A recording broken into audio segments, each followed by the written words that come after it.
Saludos amigas, amigos. Ustedes sintonizan Acento TV y este es su espacio de entrevistas y comentarios a partir de ahora. Recuerden ustedes que nos están sintonizando en el canal 38 de Claro TV, en los canales 39 y 439 de Altiz y en el canal 41 de Star Cable de Santiago de los Caballeros. También a través de las páginas acentotv.do y acento.com.do. El tema de este día, en A Partir de Ahora, una lectura a los resultados de las elecciones parciales de los Estados Unidos.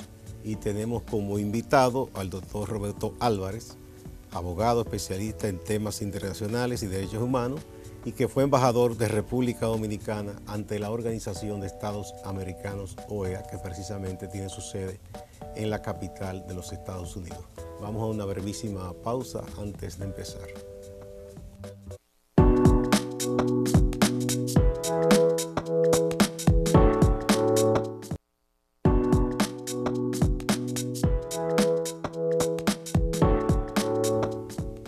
Muchas gracias por acompañarnos. Roberto, bienvenido una vez más. Bienvenido, muchas gracias. Gracias, me siento en casa, como siempre. Así es. Bueno, vamos a ver.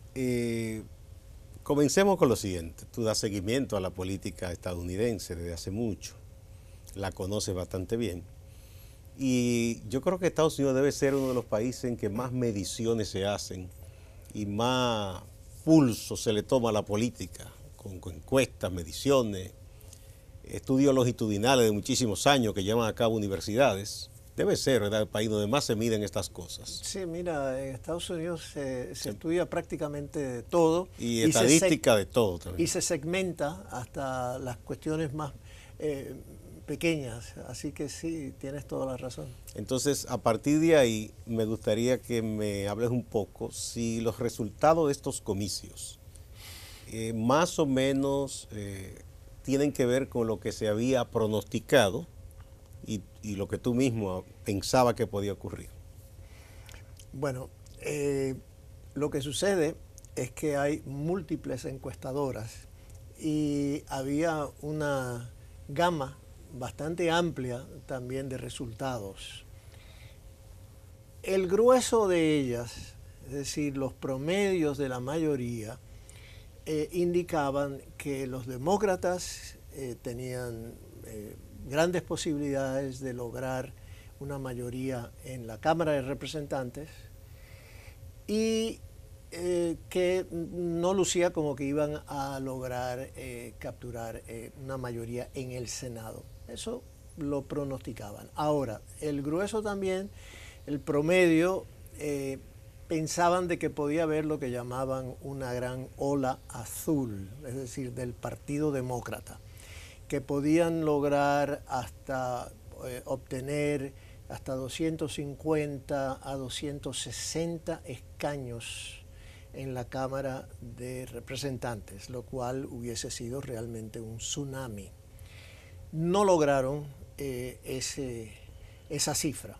De todas maneras, un número considerable, es 230, a la última cuenta que he visto, tienen 230 escaños a 200 justo del Partido Republicano. Faltan todavía 5 por ser determinados el resultado final.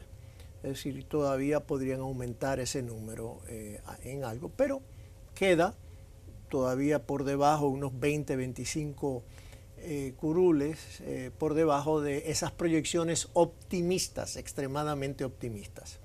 Ahora también hay que decir que habían algunas otras encuestas que habían pronosticado unas cifras parecidas a estos resultados.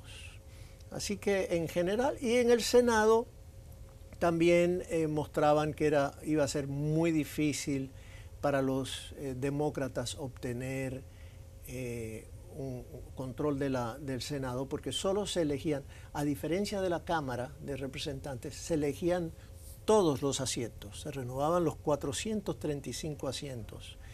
En el Senado solamente un tercio de los 100 escaños, eran 35 para ser exacto. Entonces iba a ser más difícil porque los estados en los cuales los senadores se iban a elegir, la mayoría de ellos estaban en estados que son o republicanos o que se inclinan hacia los republicanos. Ah, bien. Eso explica el hecho de que está terminando entonces el Partido Demócrata en esta ocasión con 40 y...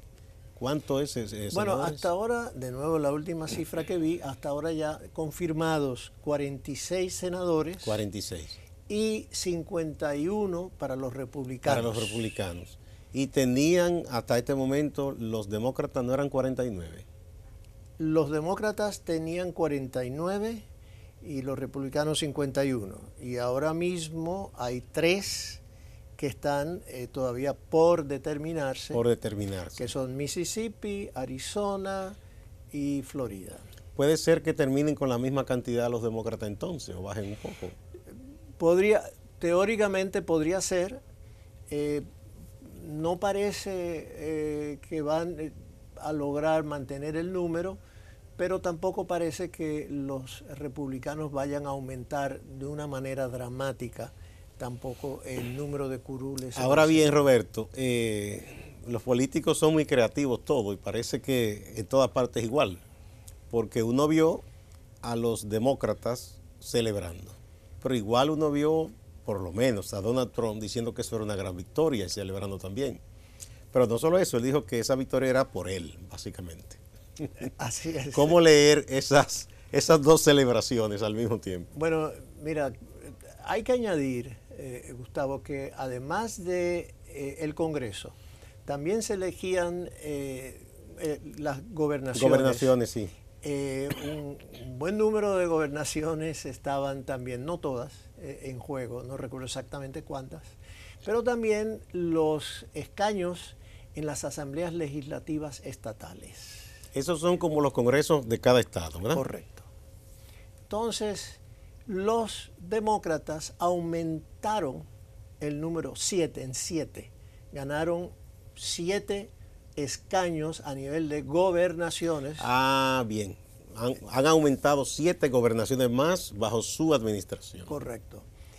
Y a nivel de asambleas legislativas lograron también un número significativo, unos 300, ¿no?, escaños, muy por encima de lo que tenían anteriormente. Es decir, que mirando la elección de una manera más amplia, pues sí, los demócratas tienen razones para celebrar. Tienen, porque depende desde qué ángulo lo estén mirando. Ahora bien, Trump también tiene motivos para celebrar. El hecho de que, como dije, ese gran tsunami no haya ocurrido por un lado y por el otro de que haya retenido el control del Senado es importantísimo. Y él puede decir, básicamente, él se concentró sobre todo en las elecciones para el Senado.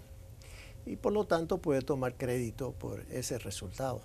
Bien, pero ¿cuáles cosas pueden hacer los demócratas con esa mayoría en la Cámara? ¿Y cuáles cosas puede hacer Trump con esa mayoría en el Senado? Dando por sentado que los republicanos y Trump se entienden bien, ya no hay esas disidencias que hubo en principio. Pues sí, y ahí viene uno de los grandes retos para los demócratas, exactamente cuál va a ser la política que van a adoptar en la Cámara de Representantes. Si va a ser de alguna manera colaborar con Trump o si van a ser obstruccionistas o si van a tratar de una combinación de tratar de colaborar y a la misma vez fiscalizar, como debe hacer la Cámara de Representantes, fiscalizar al Ejecutivo. Eso resta por ver. Ahora, hay que decir que el sentimiento a nivel de pueblo sobre norteamericano, los demócratas, los que favorecen o que son miembros del partido o favorecen a los demócratas, el nivel de apoyo a una acusación del presidente en la Cámara aumentó a un 77%. Es decir, 77% de los demócratas favorecen un impeachment, lo que llaman allá, la acusación al presidente. Obvio, en la manera en que el impeachment funciona en Estados Unidos es que la Cámara de Representantes es la que formula la acusación y la envía si recibe el apoyo de la mayoría en la Cámara, la cual los demócratas van a controlar, enviarían la acusación para el juicio al Senado, donde no van a lograr jamás, porque se necesitan además para destituir al presidente el voto de los 2/3, es decir, 66 o 67 Tendría que ser votos. que ocurra un problema muy serio entre Trump y la gente de su propio partido para que eso pueda ocurrir. Tendría que ser un nivel de acusación, algo sumamente dramático, una acusación tan seria, tan fundamentada, que sería imposible para los senadores, los mismos senadores republicanos, ir en contra de esa acusación. Lo único en ese sentido que uno puede imaginar es lo que contenga el informe del fiscal especial Mueller. Que por cierto, Donald Trump le pidió al fiscal general la renuncia y este se vio obligado a renunciar. Así es, Jeff Sessions, el ex senador de Alabama, quien lo más probable es que vuelva a presentarse por Alabama. ¿Como senador? Como senador ahora en el 2020. Oh. Entonces... Él es un hombre republicano, ¿no? Es republicano, sí, de toda la vida. Él fue, para recordar a los amigos de la audiencia, en un discurso famoso en el 2006 en el Senado, sobre el tema migratorio, quien acusó a los dominicanos de buscar residencias por medios fraudulentos, sobre todo a las mujeres casándose para obtener. Sí, eso se lo sacaron en cara, como dicen, cuando él fue nombrado fiscal general. Así es, simplemente para recordar de dónde venía este señor.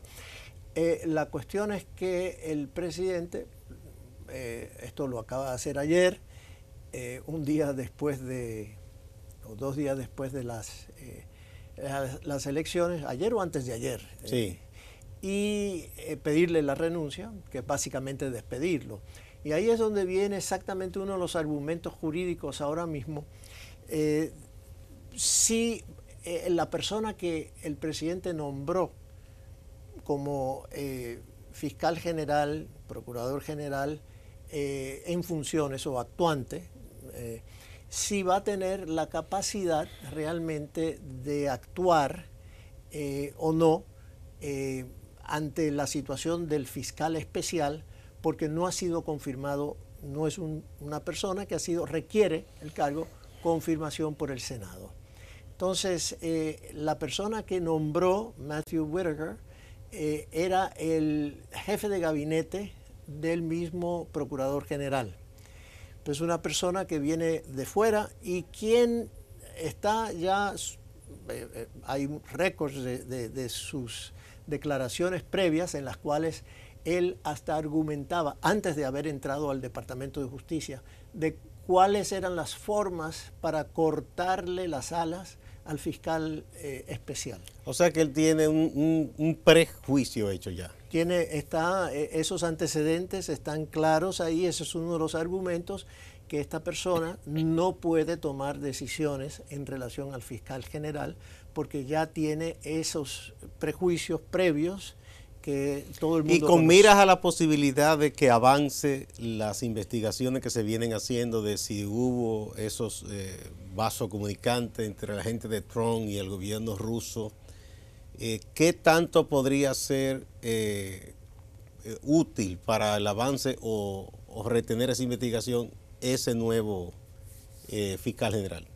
Bueno, útil para nada es obviamente alguien que no está de acuerdo, porque así lo dijo, de la manera en que se venía llevando a cabo la investigación, y por lo tanto incluso vio la fórmula, su manera de ver de cómo se le podría parar esa investigación recortando los fondos para la investigación del fiscal general. Sin embargo, eso no es posible inmediatamente porque los fondos para el fiscal general forman parte del presupuesto general del Estado, que ya fue aprobado, que fue aprobado ya previamente y está en vigencia hasta septiembre del año que viene.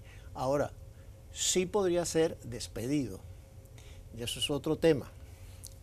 ¿Podría ser despedido entonces el fiscal especial, el que está haciendo la investigación? Correcto. ¿Es una atribución del Ejecutivo? Eso es una atribución del presidente a través de su Departamento de Justicia, del procurador. Y ahí es donde vienen los argumentos que esta persona que no tiene el aval del Senado norteamericano no tendría la competencia para poder despedir al fiscal general. Digo, al fiscal especial. Al especial, pero como Donald Trump se atreve un poquito siempre, uno no tendría duda que él lo podría hacer. Podría hacerlo, pero ahí es donde yo creo y que habría una crisis muy, muy seria. No, de Trump uno no puede dudar nada. No le teme nada. No, ya los hechos nos han curado en ese sentido. Sin embargo, sí sería algo realmente que podría causarle serios problemas. Bueno, a raíz de estos resultados, ¿verdad? Siempre cuando se dan estas elecciones de medio término, se usan como una especie de medidor de qué posibilidad tendría el presidente norteamericano si se embarca en una reelección, que casi siempre lo hacen casi por costumbre, buscar un nuevo mandato. Como yo veo las cosas, Trump ha salido bien parado y tiene posibilidades. Sí y no. Es decir, hay varios aspectos favorables y hay aspectos... Vamos a ver los favorables. Bien. Mira, los favorables es que básicamente ha retenido los estados un número de votos todavía lo suficientemente claves en los estados bisagras que le dieron la elección en la última elección presidencial. Esos todavía mantiene su base dura. El base dura la Florida, de apoyo. por ejemplo. La Florida, uno de ellos, aunque perdieron escaños en una serie de estados como Ohio, ¿no? De todas maneras mantiene el gobernador de Ohio, sigue siendo republicano. Eso es muy importante hacia las elecciones presidenciales, cómo influye en esa elección. Y ahí viene también, por eso la importancia en Florida ahora de todavía determinar quién va a ser el gobernador, que todavía está indeciso, pero todo indica de que lo más probable es que sea Ron DeSantis, republicano, de línea dura pro-Trump en su discurso. Entonces, como te digo, el mapa electoral de su base se mantiene. Sin embargo, él logró un por ciento mayor de mujeres blancas en la última elección de lo que acaba de ocurrir ahora.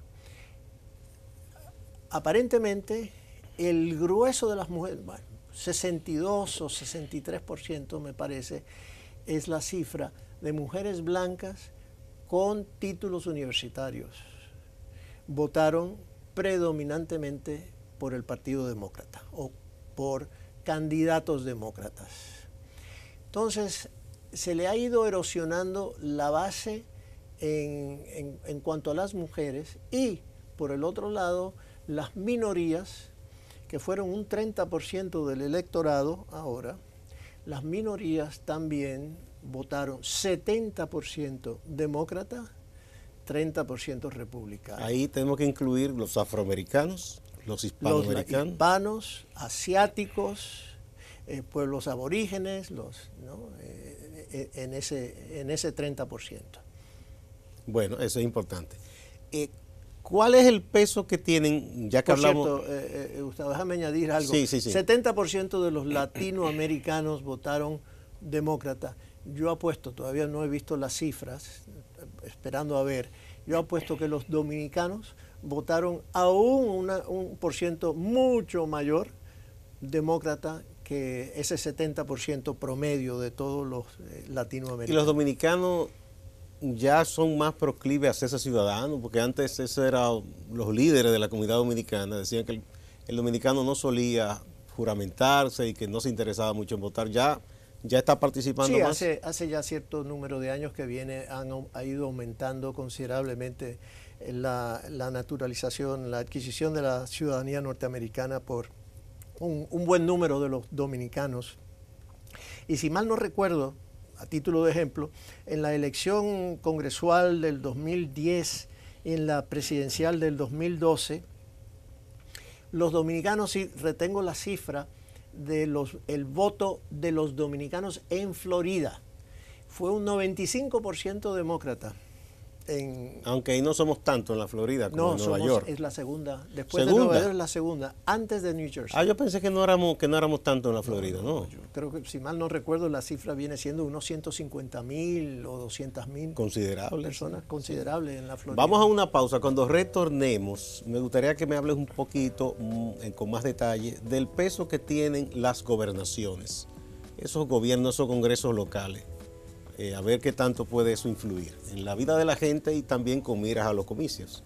Vamos a una pausa.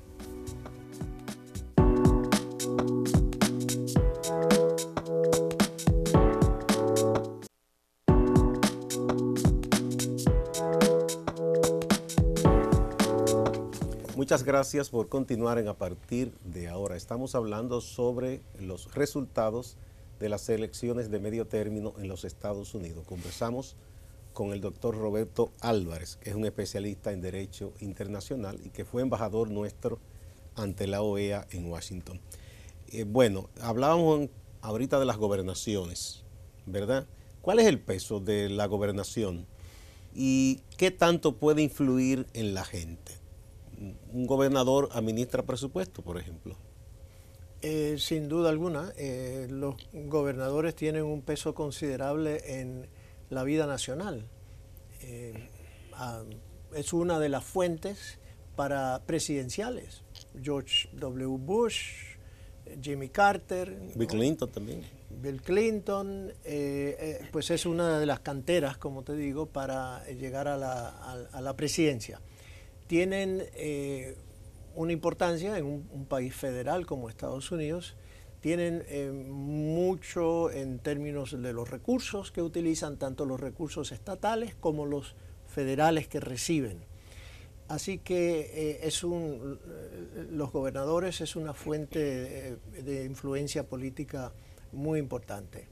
Y como te dije anteriormente, los demócratas aumentaron, ahora tenían un desequilibrio mucho mayor que el que existe ahora, lograron aumentar y ahora creo que son 23 estados demócratas y 26 republicanos, y creo que hay uno de ellos todavía que es indeciso, que es el de Florida. Y hay otro todavía indeciso, pero que probablemente, que es el de Georgia, que probablemente todo indica de que el republicano va a ganar. Entonces, en cuanto a las asambleas estatales, tienen un peso importantísimo en la vida nacional, sobre todo a través de lo siguiente, que es el diseño de los distritos electorales estatales. Eso que en Estados Unidos ahora mismo es uno de los argumentos de por qué los demócratas no lograron ese tsunami azul o ese tsunami demócrata. Uno de los alegatos es que el diseño de los distritos favorece desde el 2011-2012, que se rediseñaron de acuerdo al censo del 2010, de una manera, porque los republicanos tenían control de la mayoría de las asambleas estatales en ese momento, rediseñaron los distritos de una manera en la cual les era sumamente favorable a los candidatos republicanos y desfavorable para los demócratas. Tanto así que te doy un ejemplo que se está mencionando de una manera reiterada ahora. En el estado de Ohio, los demócratas aumentaron el porciento de la votación casi un 6%. Pasaron como de un 42% a un 48%. Sin embargo, no lograron ni un solo congresista adicional. ¿Por qué? Porque el diseño de los estados fue hecho de una forma tal que los republicanos colocaron a la mayoría de los votantes republicanos o en un estado de una manera con un diseño muy raro, muy extraño, pero que fue hecho específicamente para colocar una mayoría republicana y un número de demócratas en cada distrito republicano de forma tal de restarle la concentración de los votos demócratas. Es decir, dividieron la población que era proclive a ser demócrata, para que no tuviera la mayoría. Redistribuyéndolo sobre todo en distritos republicanos. Pero imagino que aunque tenga toda la intención política, esto tiene que tener cierta base lógica para convencer de que eso se puede hacer, o quien tiene el control lo hace y ya. Las asambleas estatales en ese sentido, en base al censo, tienen una flexibilidad, una discrecionalidad considerable en la manera en que diseñan. Por ejemplo, como te dije, los demócratas en Ohio aumentaron ese 6% que pasó de un 42 a un 48%, y que no lograron ni un solo congresista adicional. Mantuvieron el mismo número, que son 4 de 16 en total, lo cual es un 25% del total de los representantes. Es decir, con un 48% del voto, solo logran un 25%. Entonces, esa es una de las atribuciones de las asambleas locales. ¿Qué más? Por ejemplo, los fondos. Los estados tienen impuestos propios, ¿no? Correcto. Tienen la atribución de imponer tasas y esas cosas. ¿Y cómo se decide la parte del dinero federal? ¿En base a qué se decide a este estado le tocan tanto o tanto de los fondos federales? Sobre todo la población. Por la población. El tamaño de la población. Es proporcional. El tamaño de la población, pero también tienes el otro poder de las asambleas estatales, es también el presupuesto, determinar el presupuesto de ese estado, ¿no? Conjuntamente con el gobernador. Entonces ese es otro poder considerable, ni de la manera en que se distribuyen los fondos a nivel también de ese estado. Así que esos son los dos poderes principales. Bueno, es un país, un estado de eso es como un país, ¿no? Fueron países en principio. Sin duda alguna, esas son de las complejidades de un sistema federal en el cual que nosotros no conocemos, ¿no? Donde tú tienes sí una distribución del poder, hay una descentralización en cierto sentido del poder, sin negarle el poder también que tiene el presidente de Estados Unidos, ¿no? Bien. Bueno, entonces lo que quiere decir que las gobernaciones pesan políticamente con mira a las elecciones. Por eso es la competencia por las gobernaciones entonces. Considerablemente. Nosotros hemos tenido de origen dominicano ya alcaldes, concejales, representantes, senadores en estado, ¿verdad? En el estado de Nueva York, el representante federal Adriano Espaillat, quien acaba de ser reelecto ahora como congresista, era senador estatal por Nueva York. Por Nueva York. Por muchos Lo que no hemos tenido son gobernadores todavía. No. Son un poco más difíciles. No, yo no preveo todavía. Aunque quién sabe, puede ser en un estado como Rhode Island, donde hay una presencia dominicana importante, y hemos tenido un alcalde de Providence. Sí, una ciudad importante. Una ciudad importante, donde podría ser que el % de la población dominicana llegue a tener pues un nivel de influencia. Y si pactan con otras minorías, a lo mejor, ¿verdad? Así es, un poquito más lejano, pero Massachusetts es otra posibilidad. Nueva York todavía luce un poco más distante. Bien, entonces, Podemos decir que la administración del señor Trump toma un segundo aire ahora. Y él va a estar más sosegado porque ya no tiene esa ocupación de esa competencia por las elecciones. ¿Qué podríamos esperar? Él está contento con lo que ha hecho, la economía ha seguido un ritmo saludable, se dan cifras de una creación de empleos, ¿verdad? Vamos a creer que todo eso es verdad, pero él tiene unos temas en la agenda internacional. ¿Qué podríamos esperar en esta segunda parte de este mandato de Trump? Bueno, vamos a hablar un segundito primero también de a nivel de la agenda nacional de Trump. Tiene algo ahora que ha retenido que es muy importante, que es ese control del Senado. Le da la posibilidad todavía de 1 o 2 jueces más de la Suprema Corte de Justicia. Ya, sí, estaba pendiente, sí. Que posiblemente van a tener que jubilarse, no tienen que, por los nombramientos es de por vida, pero por ya las condiciones físicas que es muy posible que estén saliendo en los próximos 2 años. Así que ese es un elemento importantísimo porque va a influir sobre la vida nacional por décadas. Entonces, en cuanto a el aspecto internacional, vamos a comenzar por la cuestión, la relación con México y Canadá y el Tratado de Libre Comercio que fue firmado hace 1 mes, 2 meses atrás. Falta ratificarse todavía. Que necesita, la legislación norteamericana considera ese acuerdo como un acuerdo, como un contrato casi, no como un tratado internacional. Si fuera un tratado internacional, solo requeriría la aprobación del Senado. Pero dada esa peculiaridad de la manera en que fue presentado y aprobado, requiere la aprobación de ambas cámaras. Ahí tienen una carta entonces los demócratas. Entonces, ahora lo desconocido es cómo van a reaccionar todos esos demócratas nuevos en relación al comercio internacional, si van a estar de acuerdo con la forma en que se negoció, con las cláusulas, digamos, medioambientales, laborales, etcétera.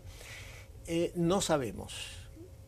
De acuerdo a la legislación que se aprobó, en la votación, los legisladores, tanto el Senado como la Cámara, necesitan de votar sí o no. No pueden introducir modificaciones. Ya, simplemente directas. Estoy de acuerdo o no estoy de acuerdo. Correctamente. Eso es lo que llaman allá el fast track o la vía expedita, ¿no? Sin embargo, de todas maneras, sí pueden proponer acuerdos separados. Es decir, yo voto a favor, voto sí, si me aprueban también por separado este acuerdo. Serían como acuerdo complementario del gran Correcto. Acuerdo. Si no están de acuerdo como lo tipo... que se llama en términos de derecho internacional protocolos, ¿no? Adicionales al acuerdo principal. Así que en cuanto a ese tema, que puede ser también, se está negociando ahora con Japón y con la Unión Europea, pues también es impredecible cómo puede la Cámara de Representantes ahora pueden reaccionar. Y realmente es muy difícil de predecir porque hay un grupo muy diverso. Los nuevos congresistas, y inédito algo, por primera vez entran más de 100 mujeres. Va a tener una 1/4 parte la composición de la Cámara de Representantes. Incluyendo esta joven de apenas 29 años, de origen puertorriqueño. Alexandria Ocasio-Cortez. Cortés, sí. Ocasio-Cortez, correcto, la legisladora más joven hasta ahora electa en Estados Unidos. Entonces hay el grupo nuevo de congresistas tienen una diversidad de visiones, tienen agendas propias que uno se pregunta, ¿no?, cómo van a lograr unificar esas ideas tan dispares. Bueno, tan por diversas. eso es verdad que es enriquecedor, pero al mismo tiempo es un problema para los demócratas porque será difícil para ellos ponerse de acuerdo primero como bloque y llevar una posición única. Ahí hay muchos de los muchachos y muchachas y otros influidos por Sanders, por ejemplo, que no coincide exactamente con la agenda demócrata. Exactamente, entre ellos Alexandria, esta Ocasio-Cortez, la de origen puertorriqueño, viene exactamente de la cosecha de Bernie Sanders, y quien se autoproclamó como socialista desde el inicio. Sí, mira, y de ahí viene ese gran dilema de la democracia, de cuánta democracia, cuánta representatividad, diversidad, pluralidad puede haber en una democracia, porque crea una cacofonía, o puede crear una cacofonía de intereses que resulta difícil a veces ponerse de acuerdo. Ese es exactamente otro de los dilemas de si democracia representativa o democracia participativa. ¿Cómo creas tú los mecanismos mediante los cuales realmente puedas hacer efectivo una mayor participación del pueblo, sin que a la misma vez lleves a una parálisis de gobierno, ¿no? Por la diversidad de intereses? Pero el otro pensamiento es peligroso, porque hay quienes dicen que esos son tropiezos, que lo mejor sería una persona que decida y ya. Sí, no, y ahí viene la respuesta de muchos que te dicen, mira, la respuesta a la democracia o los problemas de la democracia es más democracia, ¿no? Bueno, sí. Eso... Otros piensan que menos, porque ¿verdad? No creen en eso. Sí, lo más cómodo para un mandatario es que no tenga ningún tipo de contestación de parte del Parlamento, o quizás que ni exista un Parlamento. Eso es el otro extremo, ¿no? Sí, no, pero muchos piensan así, lo que pasa es que no pueden desde el gobierno hacerlo. Bueno, bien. Entonces, eso en cuanto a en lo inmediato internamente. Lo más probable entonces es que tengamos más jueces conservadores, porque eso es lo que Trump quiere, ¿no? Posiblemente. Eso ya entonces pende un peligro sobre el avance que se habían tenido en los derechos humanos de tercera generación y todas esas cosas, la inclusión, las minorías, porque también en esa cosa él no cree mucho. Ha dicho que podría revisar todo eso de los derechos de la comunidad LGTB y esas cosas. Bueno, y también hasta lo que ha dicho recientemente de eliminar el jus soli.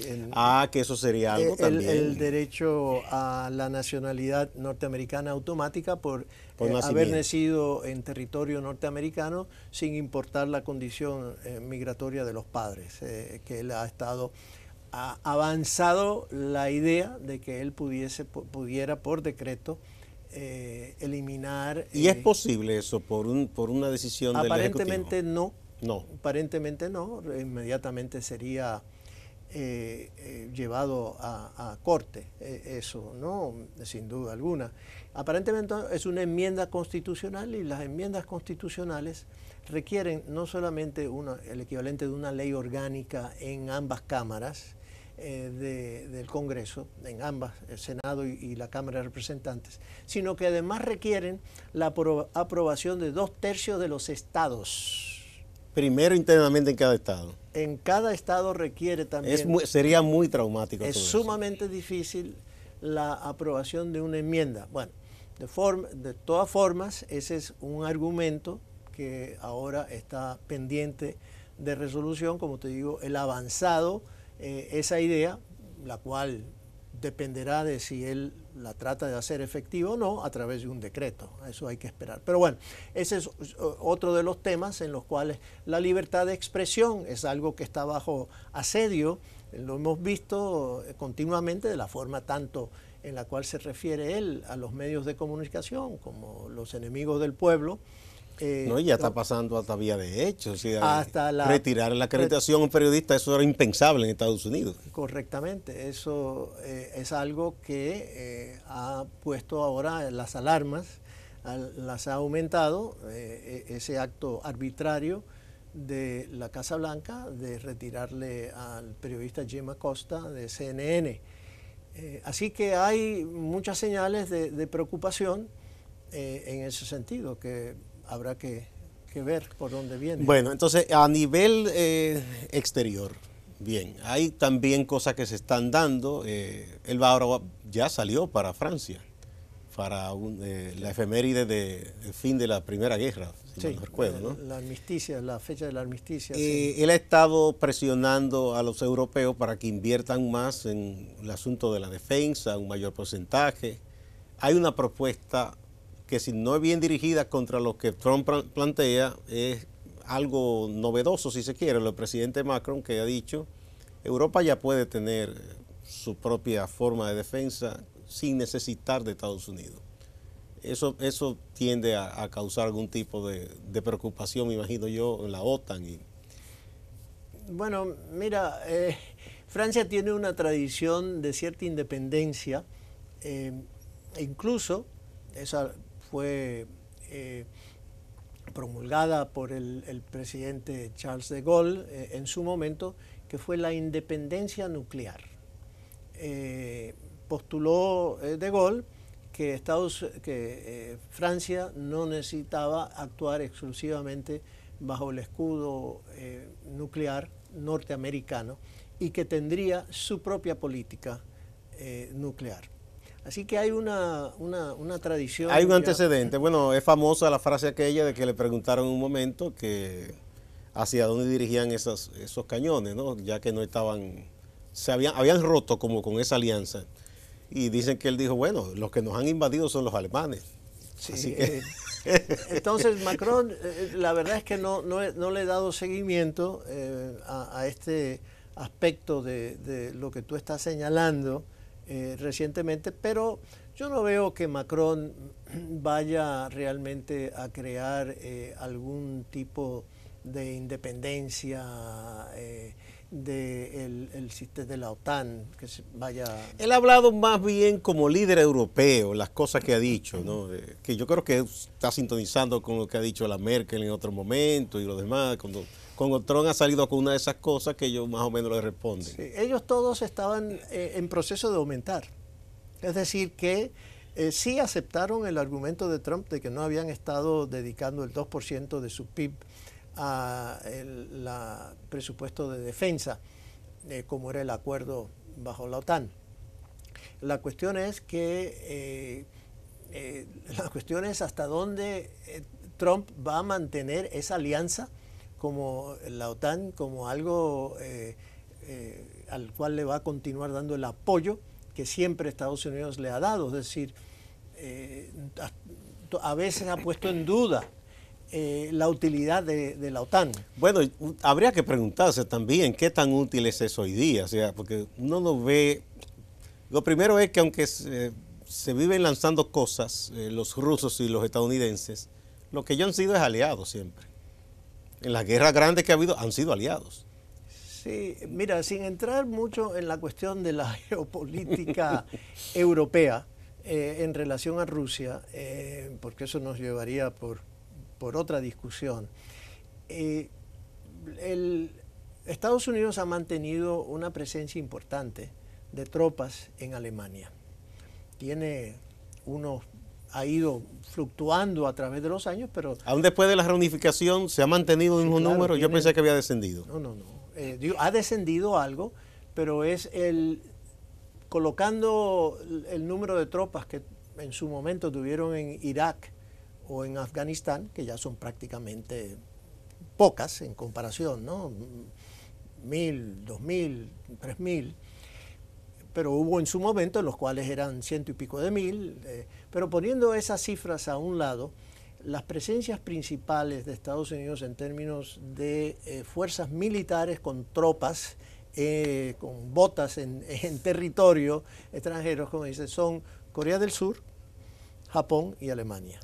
Y Turquía tienen una base también. Tienen, pero no el número de tropas, ¿no? Sí. Ya de soldados, que son lo que llaman como la defensa humana. Es decir, que ante una posible invasión... Que pueden movilizarse rápidamente. No solamente movilizarse, sino que si fueran atacados esos países, entre las personas muertas, heridas, etcétera, serían los soldados norteamericanos, lo cual inmediatamente comprometería una respuesta norteamericana por esa agresión. Bien, vamos a otra pausa. Cuando retornemos vamos a hablar un poco el asunto de las negociaciones económicas que ha estado llevando a cabo Estados Unidos.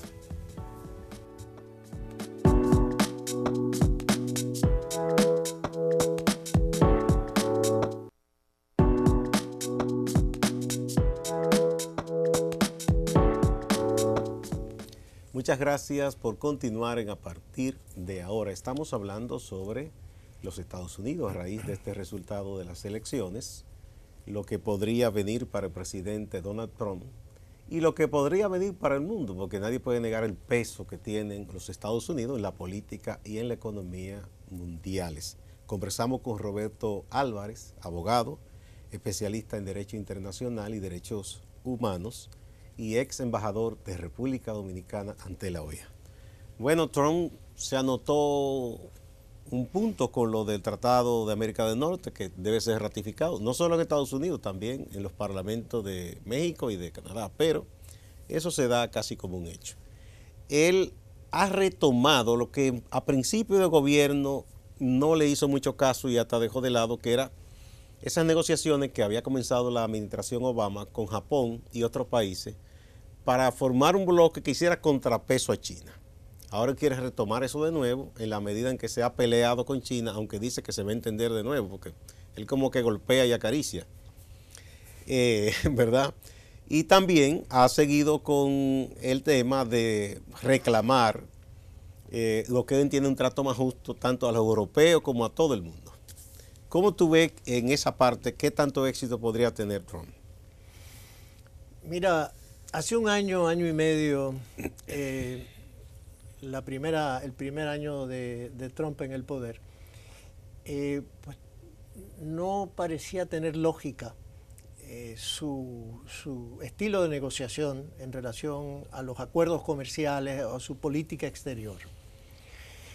Sin embargo, para mí viene en los últimos 6, 9 meses adquiriendo cierta lógica. Sentido, ya se entiende. Cierta lógica para mí, cierto método en la locura.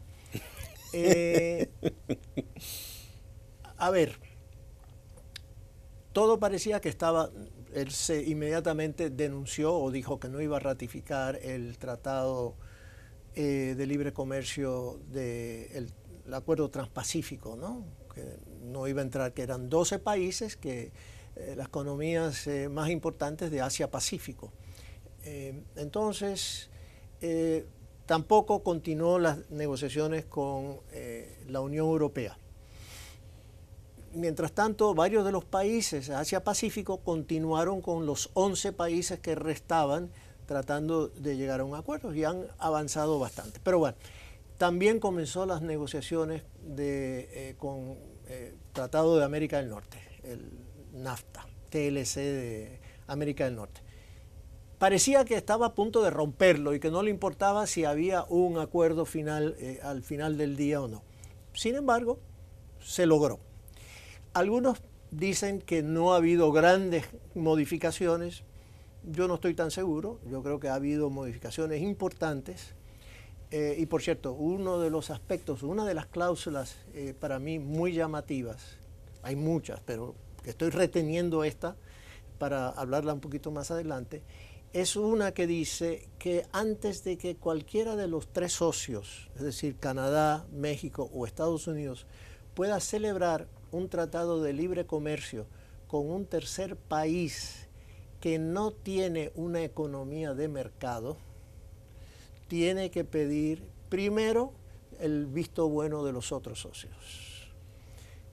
Eso es bueno para México, porque eso quiere decir que obviamente China no está, va a ser considerada como un posible socio para un tratado. Pero bueno, eso es discutible porque China en lo económico es más capitalista que todo el mundo. Bueno, eso es debatible, eso es lo que se piensa. Eso es lo que se piensa de que China sí tiene una economía de mercado, pero eso es una ficción. Si tuviese una economía de mercado, pudieses tú invertir, básicamente, con ciertas excepciones. Cualquier compañía pudiera actuar allá. Amazon no puede. Google con una cantidad de restricciones tremendas. Apple está básicamente... Bueno, entonces podemos decir una economía de mercado abierto. No es una... Bueno, aún, entonces vamos a ver, las compañías privadas supuestamente que existen no actúan sin el concierto con el Estado. Obviamente porque es un régimen concentrador de poder. Entonces, ¿no? y podría seguir enumerando los motivos por los cuales no es una economía de mercado. Por lo menos los Estados Unidos, la Unión Europea, Japón, la han designado a China como una economía no de mercado. Entonces, bueno, esa cláusula, pongámosla a un lado, recuerda, la cuestión es que logró Trump negociar, Canadá llegó a última hora, pero llegó y firmaron el acuerdo. Ya también lo hizo con Corea del Sur. Ahora está negociando con Japón, con la Unión Europea. Es decir, su estrategia ha sido negociar bilateralmente o trilateralmente con los países, en el caso de la Unión Europea, obviamente con la Unión Europea, pero vamos a ver si eso va. La cuestión es que todo indica que está haciendo un frente económico para enfrentar a China. Eso por un lado. Por el otro lado, Trump creo que va más allá en su estrategia en relación a China. China está en un proceso de transición en su economía desde una nación exportadora de manufacturas, desde ya viene unos 5 años por lo menos, a una transición, tiene que pasar a una transición de consumo interno. Pero ese consumo interno tiene que estar avalado, soportado por la creación de nuevas riquezas, que no simplemente pueden ser las manufacturas que han estado haciendo hasta ahora. Tiene que ser en las áreas de la tecnología nueva que puede competir con los países desarrollados. Robótica, biotecnología, inteligencia artificial, etc. Entonces, en ese proceso de transición ahora, que es porque China está en lo que los economistas llaman la trampa de las economías de ingresos medios, es de cómo hacer esa transición de un país de exportación a un país de consumo y aumentar el nivel de ingresos de su población, que ahora mismo... Bueno, el plan que anunció el presidente Xi Jinping, precisamente con miras hacia ese paso, que ellos están conscientes que no es fácil, es tratar de llevar en el quinquenio que comenzó, el último que él comenzó gobernando, a 150 millones por lo menos de chinos, a ese nivel de alto consumo, de clase media alta o gente rica. Eso es lo que ellos han propuesto.